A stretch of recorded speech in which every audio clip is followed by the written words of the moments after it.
Well, hello to all of you out there. I'm sitting here today in the Chief Petty Officer's Mess of HMS Liverpool, one of our fighting Type 42s.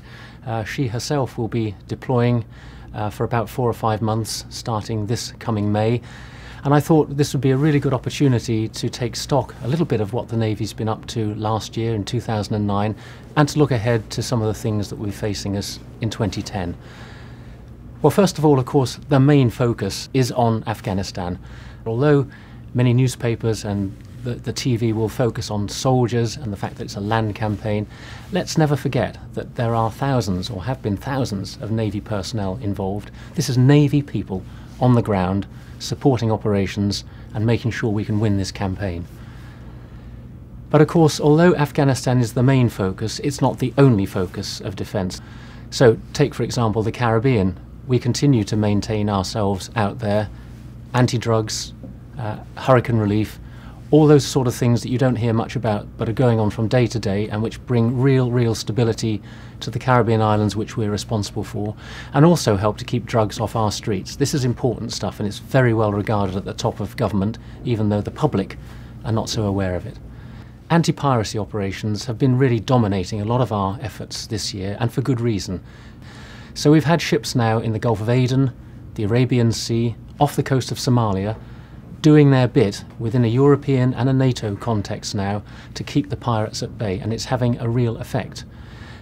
And actually just round the corner from where the anti-piracy operations are going on, up in the Northern Gulf again still, we have ships out there protecting Iraqi oil infrastructure, defending their territorial waters against whatever incursions there might be. But above all, we're out there training the Iraqi Navy to do this stuff themselves. At some point we're going to want to walk away from their coastal waters, but not until they're ready to do it themselves. And that's only part of what the Navy's been up to this year. Looking further afield, our ships down in and around the Falkland Islands have been continuing last year to keep the presence there, to maintain security and stability. Looking into perhaps other places, hydrographic surveying continues in just about every ocean of the world, from maritime data gathering, the production of charts, these things which are really important to everybody, not just us, who uses the sea. Great work. And I ought to add as well, round the United Kingdom, of course, let's not forget the Fishery Protection Squadron. They're out there right now in the sort of weather that we get in this time of year, holding out, reassuring British fleets and making sure that actually all nations observe the fishery rules. Similarly, mine countermeasures vessels continuing to survey our ports and harbours and shallow waters, because you never quite know. Again, unsung, unpublicised, but really critical work. We shouldn't forget either the fact that the nation's nuclear deterrent still, after 41 years, depends on our bombers. They've been doing it without any complaint at all, and they continue to do so. Our hunter-killer submarines, east of Suez permanently now, but also in the Atlantic and around the world. But again, the Navy is doing the business day in, day out. And finally, let's not forget the search and rescue flights at Culdrose and Gannet in Scotland, who, for this past year, have been working extremely hard. They get called out in the worst of weathers to pluck people off ledges and people out of sailing boats and what have you. I don't know quite where we'd be without them. And of course, in many ways, that symbolises what the Fleet Air Arm has achieved over its past 100 years. Fantastic work on behalf of defence and the public.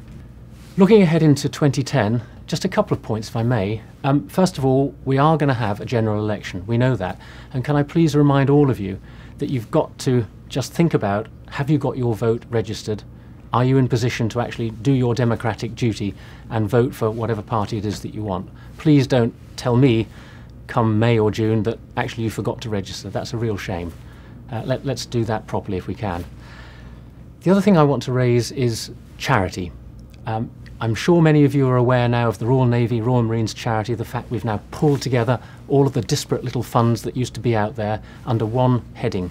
It doesn't only look after people after they've left the Navy, it also focuses on what we want while we're in the Navy. But of course the charity needs money, so please give to it, and if you possibly can, think about signing up for the Sports Amenities and Benevolence Scheme, SABS, which takes £1 a week out of your pay. You don't notice it when you're paying it, but by heavens you'll notice it when you receive the money when you need it. So, I've covered a great deal of ground there.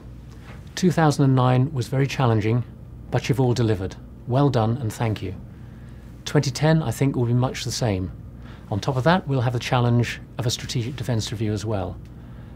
But please, keep delivering, keep safe, keep fit, and keep enjoying yourselves. You're doing a great job. Well done.